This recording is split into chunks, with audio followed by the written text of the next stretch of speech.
Notion is the poster child of product-led growth. At the time that I joined, Notion was already 40 million in ARR, like with 30 employees, just like mind-blowing numbers. I remember thinking when I was going through the offer, 40 million in ARR, you added a zero. Surely it's 4 million in ARR. They're like, nope, 40. I was like, there's something here. There's some magic happening. So I came on as the first CSM for that book of business. Since then, have been there for over 4 years. Notion revenue has 10x since the 40 million, and we have a pretty robust global sales and CS team at this point. Hey folks, it's been a while, but we're finally back with more episodes of Grow and Tell. The reason for the long break? My wife and I had a baby. Hey Carter, he's already a big fan of the show. Really excited to be back because today we're talking to Monica Perez, Head of Customer Success at Notion. Welcome to Grow and Tell, the show where revenue leaders tell the growth stories behind today's successful companies. I'm your host, Alex Krakov. Grow and tell, grow and tell.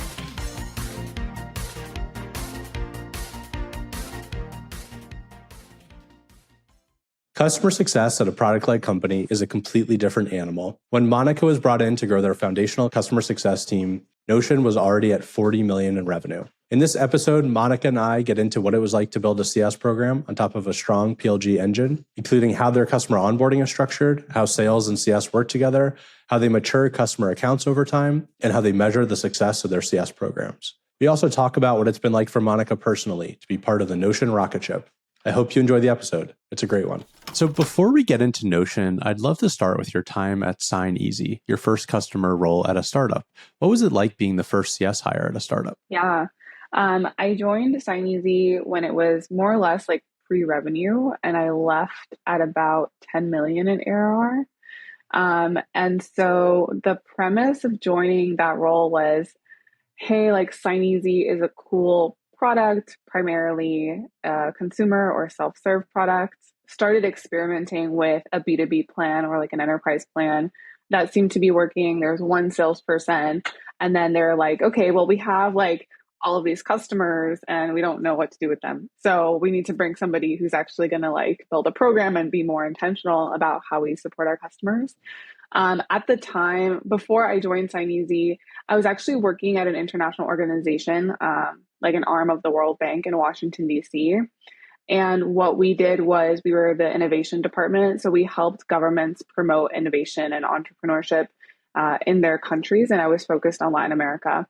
And so at the time, I was exposed to a lot of very cool tech startups coming out of like Mexico City and Argentina. I realized like, while I love being on the policy side and on the investing side, I actually just want to be at a startup. I want to be on the other side of the table and I want to be there having that impact. So I was very intentional on switching into tech and trying to find a role where I thought my skills were really transferable. And so a customer facing role, CS role, kind of client success felt like a really good fit. And I was really excited to join this early stage startup. The product was like a DocuSign competitor. So electronic signature solution. Yeah, I kind of joined to be the first customer facing person, at least on the enterprise, like B2B book of customers that they had. And then had a chance to like kind of build that out into the various segments and specialization. It's funny. I actually had a pretty similar journey. I was working at like a marketing consulting thing in DC as well, Okay. like working on political stuff. And like all I wanted to do was get into startups and tech. And then like, we don't need to get to my whole story, but I ended up moving to California and San Francisco and like, found my way to Lattice eventually. So I don't know. Same. It's funny looking on the outside and looking back on it. Yeah. And I was able to, our office was at a WeWork in DC, and it was definitely during that like WeWork revolution era. And I definitely was like drinking that Kool-Aid and like, so like very much part of that wave. And I was like, tech, like startups are the future. Like I need to be at a startup at all costs. So the ecosystem was like a really exciting place to be. And while you were at Signeasy, I'm curious, like, what did you learn there that eventually kind of prepared you to take on the role that you're currently at Notion? Yeah. Signeasy was really small when I joined, like 25 employees. So I was wearing every single hat. Like, I think like customer success was my title, but it was almost like a chief of staff role. I reported directly into the CEO, and we were doing anything and everything. Like I was doing everything from like monthly customer newsletters about our product launches to like events like presenting at SaaStr, manning the booth at SaaStr, to like owning the whole book of customers, running QBRs with all those customers, working closely with sales. So it was a really like all hands on deck, wear every hat kind of a role.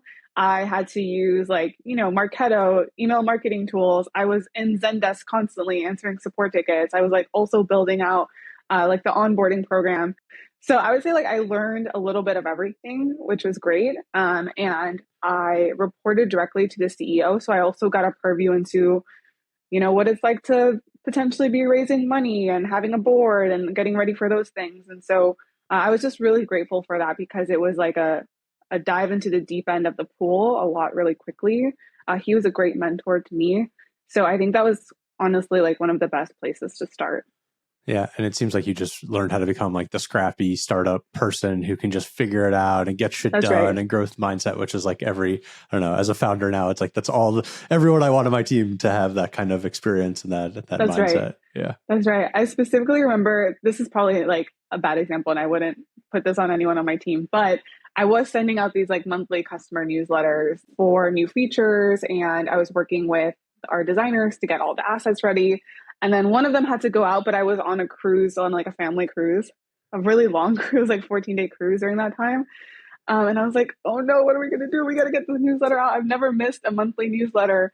And so I went into my cabin on the cruise ship. I bought the Wi-Fi on the cruise for one day. We're in the middle of the ocean. Put the finishing touches on the newsletter, sent it, watched it go out as like 30,000 recipients. And I was like, wow, I just sent this from the middle of the ocean and it just had to get done and like figured it out. And like stuff like that would happen. It was an interesting time. Lots of memories in that sense. I love stories like that. 14-day cruise. That's a long one. Yeah. Yeah. My family, I grew up in Miami. Everyone's in South Florida. So cruises are just like a way of life. Like you just hop over to the port. You can take a cruise for any reason. Love it. Love it. Yeah. All right. I want to switch gears and talk about Notion, which I think we're going to spend most of the time today talking about. So you were hired to kind of build out the CS function at Notion. Can you share the story of like how you got the job, why you joined, and we kind of go from there? Yeah. We used Notion at Signeasy for running the startup. And so for all of our documentation, our protocols, our wiki, our knowledge base. And I was like really big, I still am, but at the time I was a big like kind of productivity nerd, like following Thomas Frank on YouTube and like bullet journal and like all of those productivity systems. So Notion was great. I loved it. I was obsessed with it. I used it personally and professionally. And then at the time I was trying like a lot of different note-taking productivity tools. Like, I don't know if you guys remember Bear, but like Bear was a big thing at the time and like Todoist and all of these guys. So I was like always on product hunt, always trying to find the latest and greatest. And at Signeasy, like I was very lucky to be surrounded by really just like smart tech savvy people and I was closest with the product leaders and they were always just like trying to share cool things like Superhuman email tool, like everybody should try this. So we were always kind of looking for the latest and greatest. So I love Notion. I thought Notion was way bigger than it was when I joined because it was so successful already at that time. But I saw that they were hiring for a customer success role and I kind of just applied and went through the process, to be honest. I think it's a good lesson because I was leading customer success and support at Signeasy by the time I left and I had a full team. And I would have considered that maybe like a step back to go into a customer success kind of IC role at Notion, but I didn't because the stage, the scope was totally different, much broader. It was going to be a learning opportunity either way. And I think that's a valuable lesson because being at the right place at the right time is the most important thing, more than title. Like if you pick the right place to like hitch your wagon to, you can ride that wave. And so that was what was important, was for me to break into Notion at all costs. And it has paid off. But early on, I kind of was going through that mental battle of like, is this a step up in the ladder? Is this a step down the ladder? But really like context is everything. So I was like really glad that I was able to be early days at Notion regardless. Yeah, I think it's such a good lesson. And I think it's a Sheryl Sandberg quote maybe where she was like, it doesn't matter what seat on the rocket ship, just get a seat Just get on. then kind Yeah. of get on and go from there. And I felt the same at like at Lattice when I Yeah, joined. Like, I was an account director at this agency. I had pretty good salary and a team around me and stuff like that. And I was like, I don't really care. I just want to join a startup and I'll be a marketing IC, and that's totally. totally fine. And it worked out. It was like the best career decision I ever made. So yeah, I think that's such a good lesson. And so like, what was CS like at the time? Because Notion's famous for product led growth. Like, was there Yeah, any did they have customer support people? Did they have a customer success function? Can you kind of paint the yeah, picture of, and even like how big was this company? Like you said, you thought it was bigger. Like, what was it like? What was the state of go to market? yeah. So it was 30 employees. The whole company was 30 employees across all functions in a effectively a warehouse in the Mission. Like we opened the garage door, like that's the office. The floors were heated. That was really nice. We didn't wear shoes in the office. We walked around barefoot. And so yeah, it was like as scrappy as you can think of. And it was kind of actually a similar story, which is Notion is, I think, the poster child of product led growth. At the time that I joined, Notion was already 40 million in ARR, like with 30 employees, like just like mind blowing numbers. I remember thinking when I was going through the offer, like 40 million in ARR, like you added a zero, like surely it's 4 million in ARR. They're like, nope, 40. I was like, there's something here. There's some magic happening. And so it was primarily like self-serve. Yeah, just like it was primarily a consumer product. It's still a consumer product in a lot of ways. Consumer self-serve and really just like the poster child of what user love looks like and what community looks like. But then similar premise, it was like, well, we actually like have invested in more enterprise B2B features, and we think that we can sell a B2B product and we can get contracts with companies. So Notion started providing the enterprise plan. So at the time we had the free plan, and then we had like a plus plan, and then we had an enterprise plan. And the enterprise plan was no different than the plus plan, like no difference. We just thought like maybe we can package this up and like sell it and have contracts. But the head of sales at the time, this guy named David Apple, he was the head of sales and customer success at the time, and he led sales and CS at Typeform prior. He was closing the deals himself, and he was like, yeah, so it's the same as the plus plan, but you also get me and like I help you out because I'm also like your CSM. And that was working. Like we were actually closing deals. And so we closed a handful of deals. I want to say probably less than 100 enterprise accounts.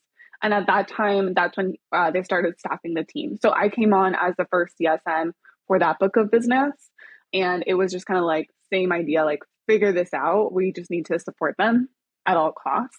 Any type of customer under the sun, any type of contract size under the sun. Like if they wanted to buy 10 seats, like we were open to selling 10 seats. We were also selling hundreds of seats. Global, like there was no regionalism or like localization going on. It was like just anything and everything. So that was really fun, but we scaled pretty quickly. So I had a chance to, he ended up moving on to a different role, to a CRO role at another company.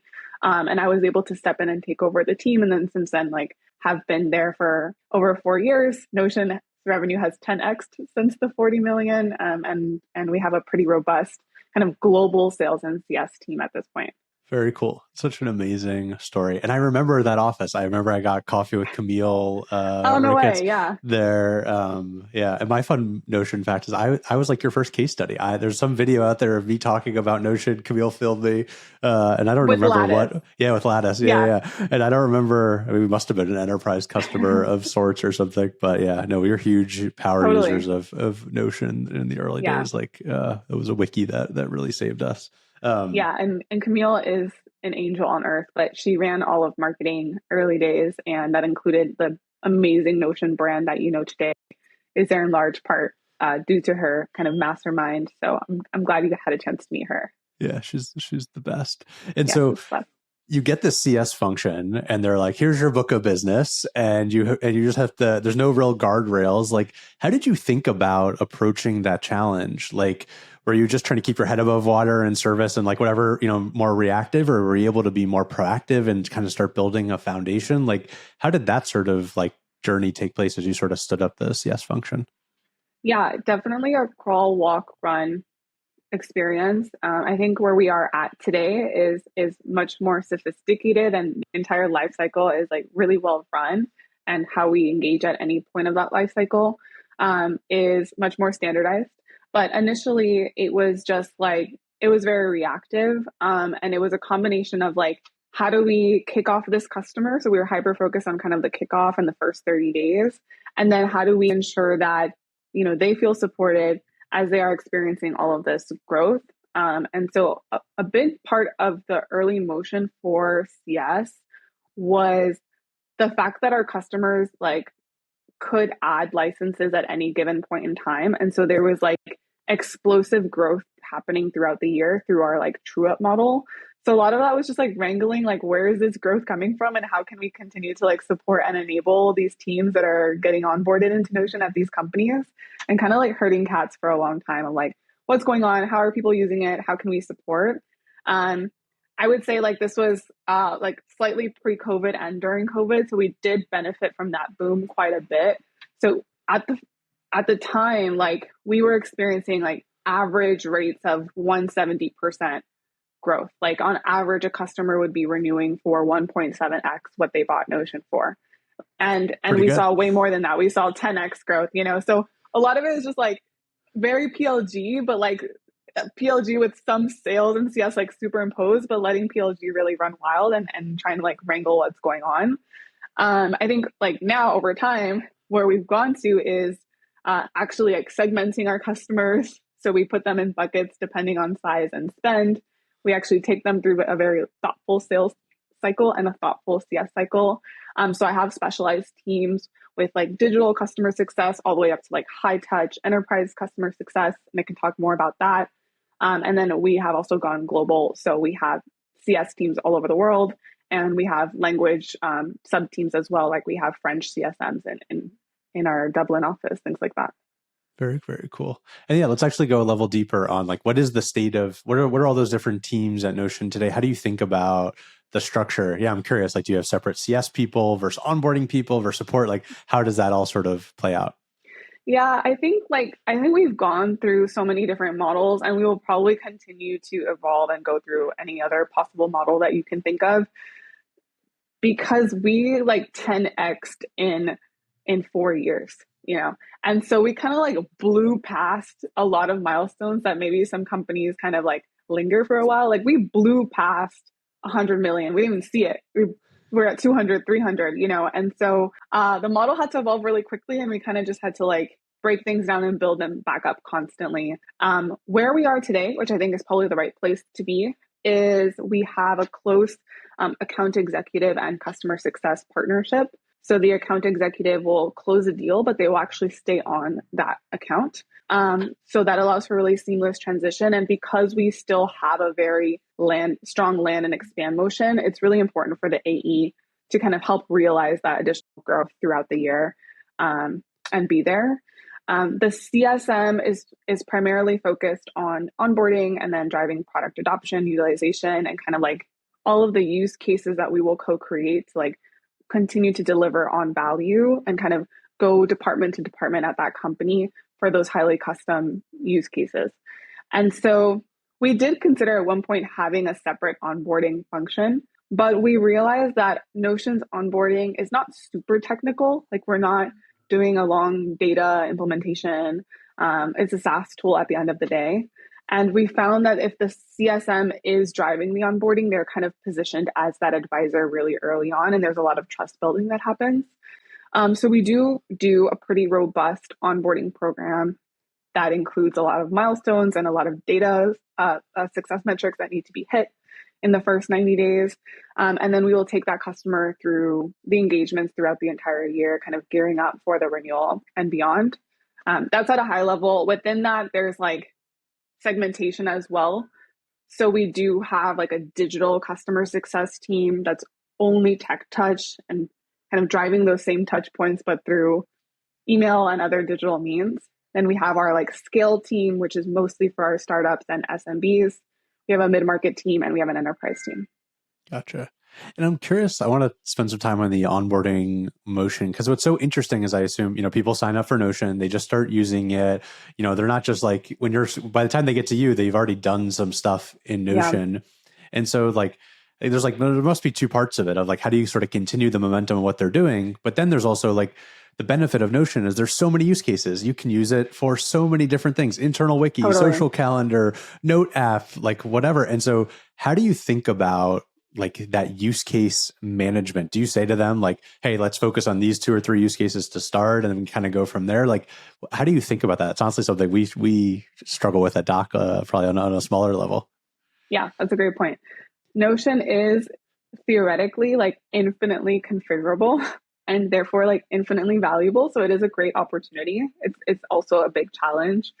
Um, so I would say like the philosophy around this has evolved a couple of times because I think we originally came from the philosophy of like Notion is so cool, it can do so many things. Like we just need to like teach you the most advanced possible things so that you can like really get, hands on with it. But I think where we've landed is like we are actually responsible for taking our customers through more of a maturation journey with Notion, and that maturation journey can take years. But we do want to start with like the initial kind of aha and the core value that they're hoping for. And we believe that over time, with more education, then we can go deeper into those more like advanced or peripheral use cases. So we do take a little bit of a like MVP approach and a little bit more of a horizontal approach before going vertical. And so we focus quite a bit on our core kind of bread and butter, which is documentation, note taking, and wiki. That is like the common denominator across all departments at companies, and it's well understood. And you need a solution for that. Everybody needs a solution for how do folks access knowledge and how does documentation work. If we can nail that really well, then we do see the opportunity to go like persona by persona and then get into more like verticalized use cases per persona. And part of what we do is we have a use case map. So we have like the core use cases per persona. And what we try to do throughout the year is like to inspire that and to showcase like what are all of the potential things you could be using Notion for today that you're not currently, and like how can we create a roadmap to get you there? Because the more use cases that we can cover, the more competitor or other products we can displace, obviously the stickier that we get. So we have seen things, for example, where we'll start at like basic note-taking documentation for the whole company. So we work heavily with like the head of comms or like even a COO to make sure that it's well configured to represent the whole company's kind of knowledge hubs. But then we'll work with like the head or director of engineering to make sure their like engineering runbooks are there. Or then we'll move on to the director of product to see if they can do their PRDs or their road mapping in Notion. Or we move on to the head of marketing to see like, can they do their social media content calendars in Notion, as an example. And we found that in a lot of cases, they could be using specialized tools, but they're not using the specialized tools at full capacity. They're using it for like 10% of what it can do. So we do kind of try to go toe for toe or paint the picture of what moving that use case could look like in Notion and then go towards more of a consolidation effort. And our narrative is like Notion becomes more powerful the more interconnected it is with all of your use cases, which is true. It relies on the network effect. So part of what we do is kind of advise on how to get there. And as you expand from like persona to persona, from the head of engineering to head of marketing to head of sales, whoever, is that like you and the AE doing that? Is the AE being like, ooh, we should go after their engineering team. Let's talk about that use case. Is that sort of how it goes about? Or how do you think about that expansion path? Yeah, it definitely depends on the segment. So for our smaller segments, like our mid-market and below, so like mid-market and startup SMB, our sales team actually does a really good job of trying to get that buy-in early and build that committee of stakeholders that are going to be responsible and get all in on deploying Notion. So like for mid-market and below, our average like penetration rates is between 70 and 90%. So by the time that it gets to a CSM, 70 to 90% of the whole company is using Notion or they've bought licenses for. So big kudos to our sales team. It's part of our maturation as a business. I think before we were kind of early days, sales was more like taking orders and just taking whatever we can get. And now the sales team is much more strategic and is able to like not slow things down, but take the prospect through more of a process to bring more folks in and evaluate like, how can we just get this for your whole company? Because it's not going to be as effective if we're yet another siloed tool at your organization. Given that we're much more highly deployed on smaller customer accounts, then we kind of promote a like Notion Council or like a train the trainers program. So we try to get all of those director level department heads involved initially, and they're kind of the Notion Council internally. And so we do work with them as a group of very select stakeholders at that company. As we go more up market and we have larger logos, we're probably not deployed across the whole company. We're probably within one specific team at a much larger organization. That one's a little bit trickier, and we do rely a lot on our AEs because it does involve like account-based selling, essentially prospecting, like going after the white space. And then of course, like we come behind and we support that growth. And it sounds like as you're talking, like you're mainly working with what I think of as like an admin, right? Like the head of a department, some sort of manager person, and then you're maybe working through them to get to the end user. Is that right? Like the train the trainer model, or do you like do separate trainings? It's like, okay, work with the admin to get things set up, and then you're like, hey, end users, like let's do a big training and talk about Notion. Like, how do you think about that difference between sort of the admin and the end user as you're working with these companies? Yeah, we do separate those paths. So we do have admin specific tracks, and we do admin training and admin enablement. We do train the trainer separately. So like, who is your Notion council internally? And we have programming and like specific roles and responsibilities and charters that we co-create with the Notion council. But then we also work really extensively with the end users. We will run very large group training sessions that's open for all end users. It's a part of the onboarding. A lot of companies will like require their employees to join a Notion training as part of like graduating and getting access to the tool. So we run pretty large trainings, like multiple hundreds of users. And then Notion is really big on communities. So we try to create like little mini communities within our customer accounts. So as a very small example, we encourage our larger customers to create Slack communities for any sort of Notion help or Notion best practices. And like put whoever is a Notion champion, who's like the Notion lover at your company, like throw them into the channel. And we recommend that it's about a 10% ratio of the licenses. So if they bought 1,000 licenses for their 1,000 employees, we try to create a Slack community of at least 100 of those that are almost like the customer success managers on the ground who are kind of out there like building in Notion on behalf of their teams. And we will join those Slack channels too to give them our expert advice, but it's around them helping themselves as well. Yeah, it's such a cool model. I mean, I remember at Lattice, like Emily Smith, shout out Emily, was like the Notion power user, and like everyone would come to her, for advice around how to set things up and whatever. And it's such a good model because it saves you guys time and energy, and then you can let someone who really knows that internal company kind of do some of the support and the question handling for you. So yeah, very very That's interesting. Right. Yeah. That's right. How did you measure the success of onboarding? Is there like a specific timeline you're trying to drive towards, specific activation metric? Like, yeah, how did you think about that? Yeah, I'm actually very proud of our onboarding program to date. It took a while for us to get here, but it is a pretty robust program. We have different versions of onboarding, again, depending on the segments. For the scale segment, again, these are like startups and SMBs. So maybe they're, the full scope of their deployment is like maybe 200 employees. And so their onboarding plan is pretty pared down versus my enterprise segment, like their onboarding plan has like 55 steps as an example. But what we've done is we've created an onboarding report card, and it is a true scorecard that's available. We use Gainsight in our CRM for every customer in onboarding. And then it kind of shows you how they're performing against those core metrics during onboarding in that report card. And then the goal is to have a score of 80% by day 90. So we like say 80 by 90, which is like, did they score 80 out of 100 at minimum by day 90? Some onboarding will take longer than that, especially at the enterprise segment. So there's definitely grace there, but it's a pretty objective measure. Initially, when we were driving onboarding, we thought certain metrics are important. So we were like, hey, we need them to like, have this many monthly active members, or we need them to set up this many templates. And it was more of a hunch on like what we think are the indicators of great onboarding. But over time, Notion got more resources, we grew, we had a data science team. And I posed this question to my data science team. I said, hey, we measure all these things of onboarding. Like, are these the right things to be measuring?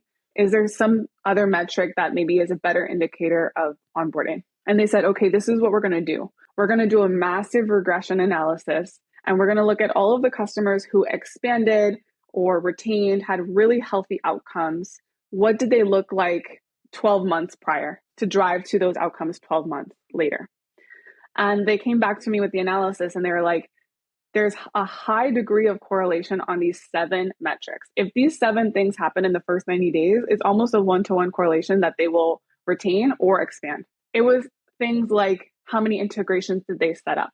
Duh, that's great. Like, it's a very sticky metric. But we were looking at things like, are they using comments? Are they commenting and collaborating? And they're like, that doesn't matter. Don't even pay attention to comments. Comments has no correlation with retention. I was like, okay, good to know.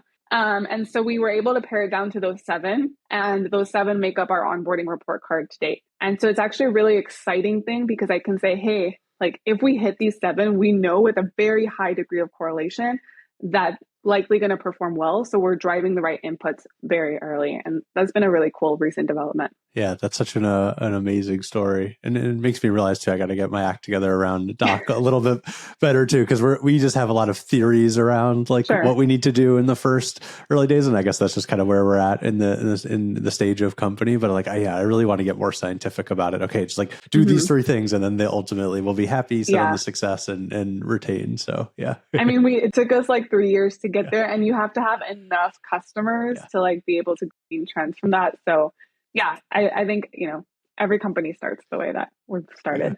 Yeah. And it sounds like, I mean, you definitely, in your answer, like, onboarding is really important to get the renewal eventually. But I'm curious, like, what else do you do sort of between, onboarding and renewal to make sure that, they're going to renew and hopefully expand. And like, for those big renewal moments, like what does it sort of look like post onboarding as you're sort of working with these customers and driving towards that eventual renewal? Yeah, it's a little bit of everything. It's a little bit of the kind of more traditional, like tops down engagements that you would imagine, like QBRs or roadmap sessions or, partnership kind of reviews. But it's a little bit of the bottoms up as well. So I would say, like, first things first is like data is king and data tells a story. So we're extremely data centric in everything that we do. We have very robust health scores. We have lots of things that we measure, and they're updated daily. So we're able to see fluctuations in any of those changes and catch them early. Even things like, did they add a bunch of seats overnight? Did they remove a bunch of seats overnight? Which might not change the health score immediately, but it's also like, a big change in the account. And I get reports on this every week. The team can see all of this in their dashboard. So I would say, like, the data kind of drives some of the engagements that we might pick and choose to do versus other ones we might not do them. So from the tops down perspective, we are running like regular partnership syncs. We want to come to the table with our stakeholders. What are you seeing? What's the sentiment like? This is what we've heard from you. This is what we're building. And then these are like the success stories. A big part of the voice of the customer program falls on my team. And we do a lot of that kind of success story or like use case curation. And then we're able to kind of collate those stories and bring that back to our stakeholders. And so we can say things like, hey, we know for a fact that your engineering team is like building their runbooks in Notion. And they told us that, they love how snappy it is. And, they stopped using Confluence as much, as an example. So we're able to bring all of those stories back through these more like regular cadences of QBRs and partnership syncs.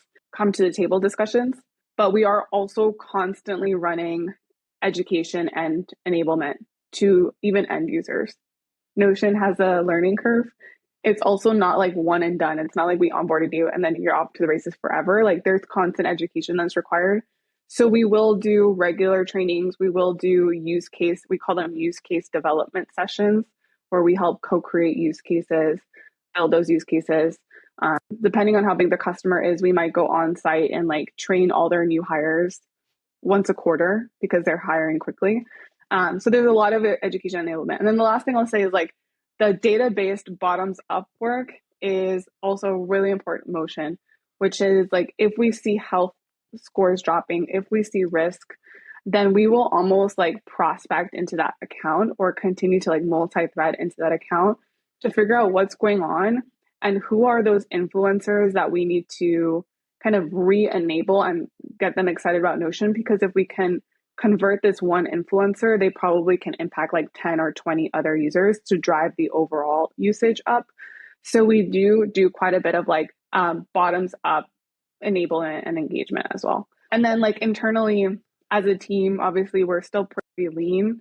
And so we're just sharing learnings constantly, the playbooks that we're building. And we do run monthly risk review, monthly like red account meetings with leadership. So we're proactively surfacing any risk that we see on a monthly basis. And then we also have like our action plans against those risk accounts.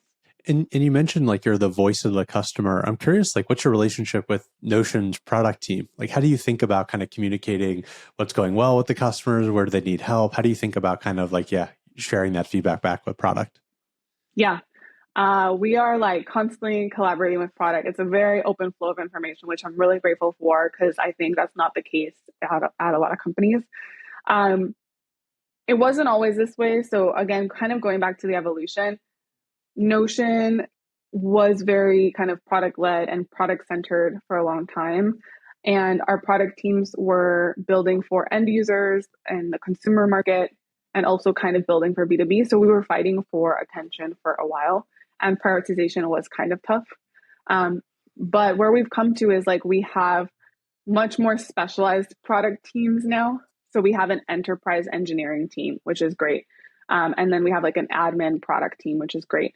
So there's definitely product teams that we don't interact with as much. Like I don't really interact with like the mobile apps team, for example, because it's not hyper relevant. But we absolutely are like constantly in communication with our enterprise engineering team, even our infrastructure team for a lot of performance things. And they are very open. We've hired such amazing folks, but they're open to joining customer calls. We loop them in constantly. I was just on a call last night where one of our engineering leaders joined, and he was great and can easily talk to customers, which might not always be the case. So I would say like the dynamic internally is really good and really healthy, because we have clear counterparts now that have the same vested interest as my team does. The second thing that we do is we do capture the voice of the customer. So we tag all of the customer feedback. We maintain the tracker of feature requests and feedback. And that's a whole, like it's been a whole hour talking about how we do that through Gong and all of these automated ways. And then we quantify it all. So like we roll it up to the total ARR impact. We roll it up to the total number of accounts impact. And it's really quantified, which I think product teams love for prioritization reasons. So once a quarter, we do present kind of like our top 10 wish list to our product teams based off of, again, the ARR impact that we're seeing. And it helps with getting on the roadmap.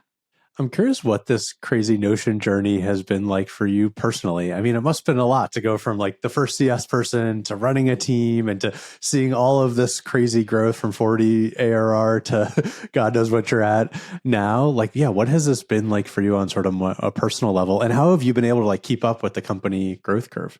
Yeah, I think I'm very grateful that I did the job myself for a while before I was kind of promoted to lead the team. That's not always the case as you grow. Like you bring in really experienced people from the outside, and like they didn't do the exact job, but obviously they have experience in the domain. But I think I've been able to gain a lot of credibility and trust with my team because I did it at Notion, and like I've been able to kind of build the strategy at the same time.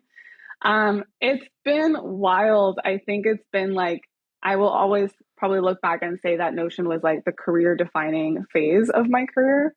And yeah, I think it's like for me, it's been an exciting journey, but also a struggle and just like knowing when to lean in and knowing when to let go, like being stretched and like mentally stimulated and mentally challenged all the time, but also like the emotional, like trying to manage the emotional aspect as well. So I think like as I've grown, I've understood like, okay, there's a lot more people involved. There's a lot more cooks in the kitchen. Our processes have had to evolve to account for this. Where I was like I still have an icy heart despite leading the team, right? So where I was expected to move really fast, or I thought I could move really fast, I actually have to slow down and be more thoughtful about things. So it's just a constant push and pull exercise and like learning how to navigate that really well. There's also much more people, so I don't know everyone I used to know everybody. I don't know everyone anymore. But trust that like, our hiring bar and our culture is really strong. So we have great people. But just constantly checking yourself and like, what is the most important thing that you could be doing to 10x your team's impact? Trying to stay focused, trying to like give up control in ways where it makes sense. And then really like lean into other ways where it makes sense. So, yeah, I would say it's like a constant tug of war. But at this point, I've realized like it's important to kind of create focus. And so, ruthless sense making and prioritization is what I've been getting better at. Yeah, you're as you're giving your answer, I'm thinking about my own time at Lattice, and it just felt, yeah. I mean, I went from an IC to a manager and all the things, and it's like it's amazing how your job every 6 months just like changes. It feels like the company Absolutely. changes, and you go from like you can just do everything to, oh wait, now I got to go talk to all these people and get buy-in, and it 15 just other becomes people. different. Yeah, it's so amazing. Yeah. Yeah. You've been like the first CS person, I think, twice now. Like, I would like, what advice would you give to founders who are looking to hire their first CS person? Like, when's the right time to do it? What type of person should they hire? Yeah, what advice would you give? I think one of the most important things is that like the company and the CEO or the founder like really believes in the mission of customer success and like really understands it and understands that it's not a kind of catch-all or firefighting department, but it's actually like should be the heartbeat of the organization and is in charge of like elevating the customer experience so that nobody is like letting their ego kind of run wild, but we're really getting a pulse on what customers are experiencing, what they're feeling, what do they need, and then like going after those small pockets where we're seeing a lot of success. Like, how can that actually influence like the next thing that we do? A lot of what we have today in Notion on the enterprise plan, for example, has been because of how we've elevated that voice of the customer and what they're looking for, and what they expect out of our offerings, and like being open to kind of chasing that down and seeing where that leads you. So I have seen the opposite. I've seen kind of founders and CEOs hiring CS, but not fully understanding what the purpose of CS is.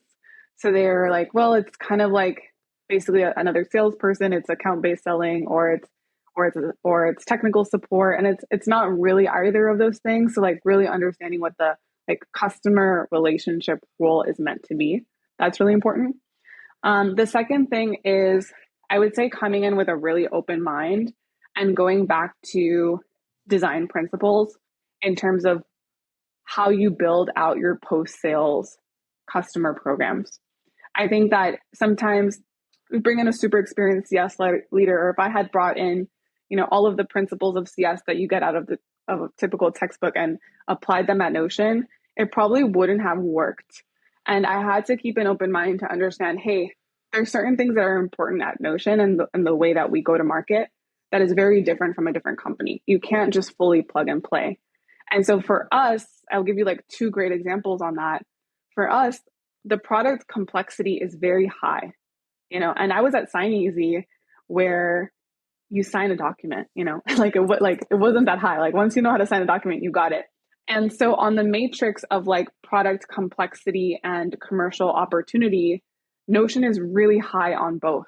And so we, taking that principle, realize that those are two very distinct roles. They're not one and the same. We need a product person and we need a commercial person. At Signeasy, it was different. It was low product complexity.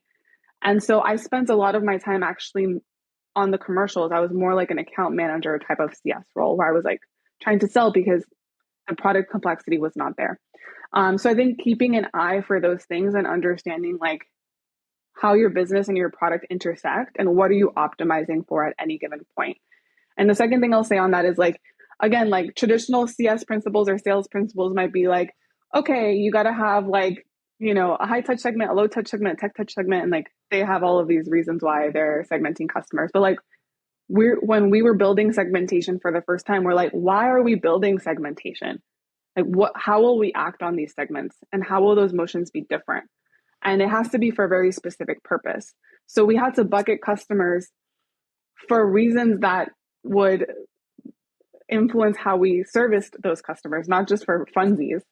And so, for Notion, things that are really important are the white space, right? Like the growth potential. We're a horizontal product. theoretically every employee at a company. And then also the size of company and also the complexity. And then you touched on this earlier, like we have a lot of customers that are coming from the self-serve world. So we even have like net new customers versus like upgrade customers who have a long history on Notion.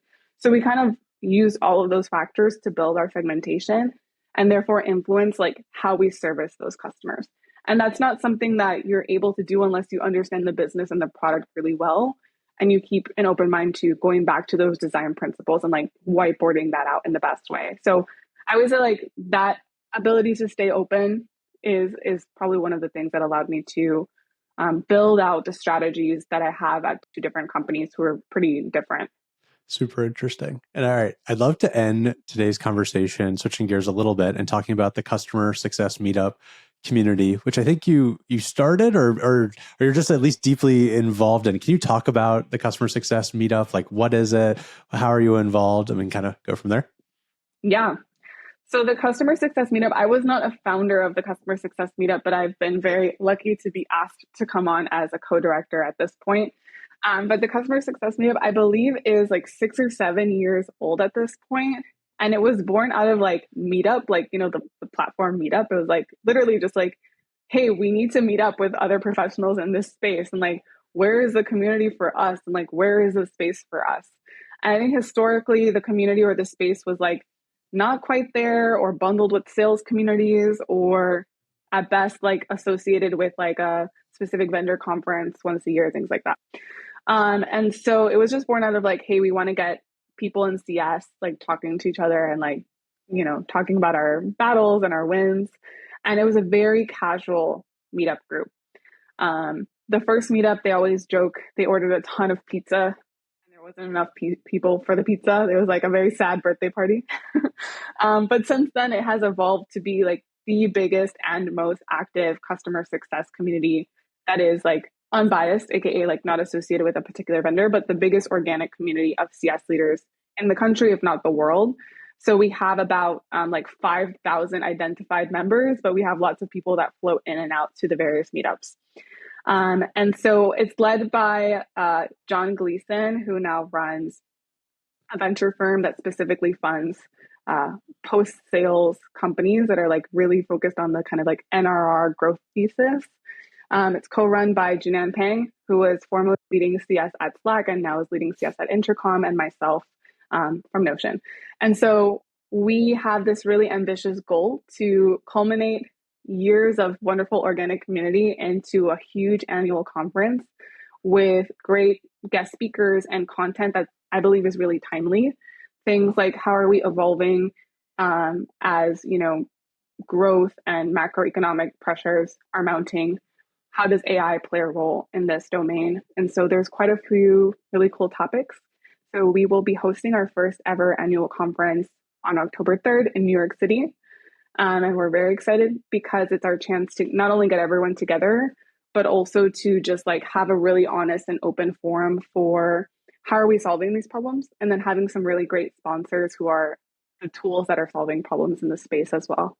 Very cool. No, and I'm excited to attend the conference. And I mean, I was looking for customer success communities. There was like so many sales ones, and it was hard to find good CS ones. And so I was so excited when I found you guys, and yeah, excited to be a part of the conference, and excited to meet you IRL as well. It'll be fun. Same. So excited you'll be there. Well, thank you so much for joining today. It was a great conversation. Cool. Thanks, Alex. I really appreciate it. Thank you. That's a wrap on another episode of Grow and Tell. If you enjoyed the show, subscribe to us on YouTube or your favorite podcast platform, or find every episode at growandtellshow.com. I'm your host, Alex Krakov. Thank you for listening.